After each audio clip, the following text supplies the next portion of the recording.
میں بھی بے مثال، صورت میں بھی مثال، میرے نبی جیسا نہ کوئی تھا، نہ ہے، نہ کبھی ہوگا۔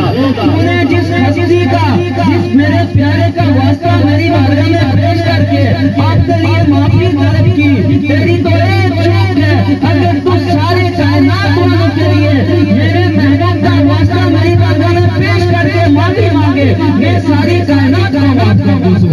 سارے نبی رحمت لے کر کے آئے، آدم علیہ السلام آئے تو رحمت لے کر کے آئے، نوح علیہ السلام آئے تو رحمت لے کر کے آئے، موسیٰ علیہ السلام آئے تو رحمت لے کر کے آئے، ابراہیم و اسماعیل علیہ السلام آئے تو رحمت لے کر کے آئے، عیسیٰ علیہ السلام آئے تو رحمت لے کر کے آئے، لیکن جب باری آئی آمنہ کے لال کی، جب باری آئی تاجدار انبیاء کی، جب باری آئی رب کے محبوب کی، تو اللہ تبارک و تعالیٰ نے کہا ہے میرے محبوب جتنے بھی پہلے میں نے اپنے نبی بھیجے وہ رحمت لے کر گئے تھے، لیکن میں تجھے سارے کا سارا رحمت بنا کر کے بھیجوں گا۔ سبحان اللہ۔ اور صرف اپنی امت کے لیے رحمت نہیں بلکہ سارے جہانوں کے لیے رحمت۔ میرے نبی صلی اللہ علیہ وسلم انسانوں کے لیے ہی رحمت کی بلکہ حیوانوں کے لیے، درختوں کے لیے، پتھروں کے لیے، جانوروں کے لیے، شجر و حجر کے لیے، ہر چیز کے لیے میرے نبی رحمت۔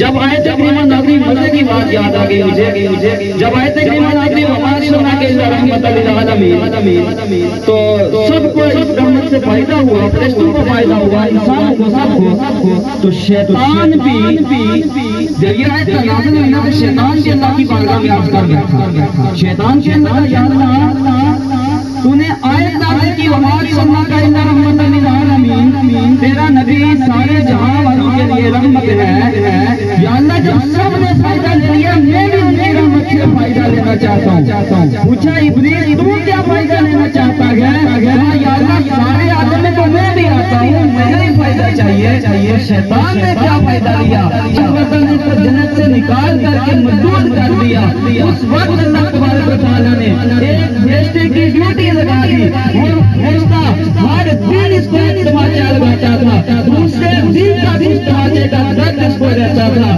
کہ جب اس رحمت والی آیت نازل اس نے سنی تو یہ عرض کر بیٹھا یا اللہ مجھے وہ تھپڑ لگتا ہے بڑا ہی درد ہوتا ہے، اب تیرا محبوب سارے جہاں والوں کے لیے رحمت ہے، میں اس رحمت سے بس اتنا فائدہ چاہتا ہوں کہ یہ تھپڑ مجھے وہ فرشتے رسید کرتے ہیں، یہ بات اور اس کو تھپڑ نہیں مارنا۔ انسان تو انسانوں کا بلا دشمن شیطان، اسے بھی میرے نبی کی رحمت سے فائدہ ہوتا ہے۔ اور پھر اگر عاشق نبی پاک صلی اللہ علیہ وسلم کا میلاد منائے، نبی پاک صلی اللہ علیہ وسلم کے گن گائیں تو عاشقوں کو فائدہ کیوں نہیں ملے گا؟ حضرت عمر فاروق رضی اللہ تعالیٰ عنہ جس کے راوی ہیں، آدم علیہ السلام ہوتا ہے ایک انسان، آخر ایک دن اللہ کی بارگاہ میں عرض کر بیٹھے جو چوپ ہو گئی تھی، بھول ہو گئی تھی، یا اللہ تجھے واسطہ تیرے تو بڑے محبوب جناب محمد مصطفیٰ صلی اللہ علیہ وسلم میری غلطی معاف فرما دے۔ اللہ تبارک و تعالیٰ نے پوچھا اے آدم تو نے محمد کو کیسے جان لیا؟ تو آدم علیہ السلام کا جواب کہا یا اللہ جب تو نے مجھے تخلیق کیا تھا میں نے آنکھ کھولی تو آج کے پریوں پر تیرے نام کے ساتھ محمد رسول اللہ لکھا رہا تو میں سمجھ گیا کہ تجھے اگر کائنات میں سب سے پیارا ہے تو یہی نام ہے۔ سبحان اللہ۔ ایک اور روایت ہے وہ یہ کہ اللہ تبارک و تعالیٰ کی بارگاہ میں آدم علیہ السلام نے دعا کی یا اللہ وہ جو نبی میری اولاد سے محبوب ہوگا اس کے صدقے میں اس کے والد کی چوک معاف کروا دے۔ تو اللہ تعالیٰ نے فرمایا آدم تو نے جس ہستی کا، جس میرے پیارے کا واسطہ میری بارگاہ میں پیش کر کے آپ کے لیے معافی طلب کی، تیری تو ایک چوک ہے، اگر تو سارے کائنات والوں کے لیے میرے محبوب کا واسطہ میری بارگاہ میں پیش کر کے معافی مانگے میں ساری کائنات کا معاف کر دوں۔ سبحان اللہ۔ بس ہم نے اپنے نبی کے اخلاق پڑھنے ہیں، سیرت پڑھنی ہے اور اس پر عمل کرنا ہے۔ جب ہم سیرت رسول کے مطابق اپنی زندگی گزارنے لگے انشاءاللہ تعالیٰ ہمیں بھی کامیاب ہو جائیں گے، آپ بھی کامیاب ہو جائیں گے۔ نبی پاک صلی اللہ علیہ وسلم سے ٹوٹ کر محبت کرو۔ میں اپنے عزیزوں سے گزارش کروں کہ یہی وقت اگر آپ آج اگر اپنے دلوں میں نبی پاک صلی اللہ علیہ وسلم کی محبت ڈال لیں گے نا تو بڑے ہو کر انشاءاللہ اللہ تعالیٰ آپ کے دل میں دنیا کی محبت کبھی پیدا نہیں ہوگی. یہ مسجد آپ نے آباد کرنی ہے, یہ مدرسہ آپ نے تعمیر کرنا ہے, یہاں امامت آپ نے کرنی ہے, یہاں بچے آپ نے پڑھانے کے. آج ہم اسٹیج پر ہیں, کل آپ نے اسٹیج پہ کھڑا ہونا ہے. بس شرط یہ ہے کہ آج سے نبی پاک کی محبت اپنے دلوں میں پیدا کر لینی ہے. اور ایسی محبت حدیث پاک کے الفاظ ہیں کہ چھوٹے چھوٹے بچے جب نبی پاک صلی اللہ علیہ وسلم کا وصال ہو گیا, اس کے بعد بچوں کے پیرنٹس میں بچوں کو نبی پاک صلی اللہ علیہ وسلم کی بے مثال سیرت و سنت سنائی.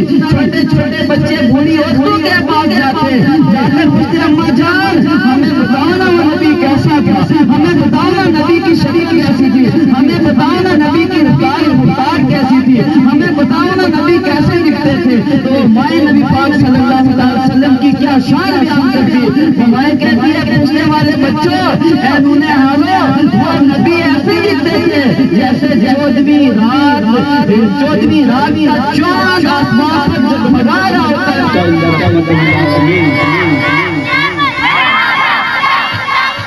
پاک صلی اللہ علیہ وسلم سیرت میں بھی بے مثال, صورت میں بھی مثال. میرے نبی جیسا نہ کوئی تھا, نہ ہے, نہ کبھی ہوگا. اور ایسا عشق اور ایسی محبت کرو میرے نبی سے. عیسیٰ علیہ السلام اپنے قوم کے سامنے میرے نبی صلی اللہ علیہ وسلم کی سیرت و صورت بیان کر رہے تھے, میرے نبی کا تذکرہ کر رہے تھے. وہیں پاس میں ایک سانپ چھپا ہوا میرے نبی کا تذکرہ سن رہا تھا. ارے ہم انسانی سانپ بھی میرے نبی کی سیرت کے جلسوں میں آیا کرتا ہے, سانپ بھی میرے نبی کے تذکرے سنا کرتا ہے. سانپ سنتا رہا. جب لوگ چلے گئے, سانپ آیا کر کہنے لگا, اے عیسیٰ علیہ السلام, اے اللہ کے نبی, لوگ تو اس نبی کو دیکھیں گے بھی, دیدار بھی کریں گے, لوگوں کو تو پتہ چل جائے گا نبی کہاں مقام ہے, لیکن میں تو سانپ کو مجھے کیسے پتہ چلے گا. ایسا علیہ السلام, اے اللہ کے نبی, میں بھی اس نبی کا دیدار دیکھنا چاہتا ہوں, میں بھی ان کے چہرے مبارک کی زیارت کر کے اپنے آپ کو جو ہے خوش نصیب بنانا چاہتا ہوں. عیسیٰ علیہ السلام نے کہا, اے سانپ, اور تجھے کیا پتہ ہے, تو کیسے ان کو پہچانے گا. صرف اتنا یاد رکھ کہ وہ نبی مکہ میں پیدا ہوں گے, مکہ سے ہجرت کر کے مدینہ جائیں گے, راستے میں ایک غار ہے, اس غار میں رکیں گے, اس غار میں آج سے چلا جا اور جا کر کے چھوڑ کے بیٹھ جا. جب نبی غار میں آتی نبی کے دیدار سے مشرف ہو جانا. ساڑھے 600 سال تک وہ سانپ منتظر رہا دیدار رسول کے. جب میرے نبی غار میں آئے تو سانپ نے پھر کوشش کی بار اندر جانے کی. صدیق اکبر غار کے سوراخ بند کر کے آ کر ڈس لیا. جب اندر پہنچا تو نبی پاک صلی اللہ علیہ وسلم کا دیدار کیا. سبحان اللہ. اور دیکھیے وہ سانپ کتنا زندہ ہوگا جس کی بات نکل آئی. 650 سال پرانا سانپ کتنا زہر ہوگا اس کے اندر, کتنا زندہ ہوگا. لیکن صدیق اکبر کو ڈسا, تکلیف ہونے لگی, لیکن میرے نبی صلی اللہ علیہ وسلم اپنا جب لاج دہن ان کے یہاں پہ ڈسا, پیڑی پہ وہاں لگایا تو وہ زہر ختم ہوتا گیا. اور صدیق اکبر بالکل توانا اور تندرست ہو گئے. یہ ہمارے نبی کی شان ہے. اس لیے نبی پاک صلی اللہ علیہ وسلم کے تذکرے سنا کریں, موبائلوں پہ گانے سننے کے بجائے میرے نبی کی باتیں سن لیا کریں, میری نبی کی نعتیں سن لیا کریں, میرے نبی کے تذکرے سن لیا کریں.